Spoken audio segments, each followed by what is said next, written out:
امام علی علیہ السلام کا نہج البلاغہ میں مکتوب نمبر 14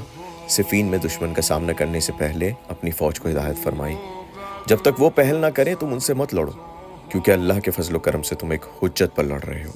اور انہیں پہل کرنے تک مہلت دے کر چھوڑے رکھنا، ان کے خلاف تمہاری دوسری حجت قائم ہو جائے گی۔ تو جب بحکم خدا دشمن کو شکست ہو جائے تو کسی پیٹ پھیرنے والے کو قتل نہ کرنا، کسی ایسے شخص پر ہاتھ نہ اٹھانا جو اپنا سطر کھول دے، کسی زخمی پر مہلک وار نہ کرنا، مہلک یعنی قاتلانہ وار، اور عورتوں کو تنگ کر کے برانگیختہ نہ کرنا یعنی غصہ دلانا، خواہ وہ تمہاری ماں بہنوں کو برا بھلا کہتی اور تمہارے امیروں کو گالیاں دیتی رہیں، کیونکہ عورتیں فطری طور پر قوت، دل اور عقل میں کمزور ہوتی ہیں۔ ہمیں تو اس وقت بھی ان سے دستکش رہنے کا حکم تھا جب وہ مشرک تھیں، اور زمانہ جاہلیت میں بھی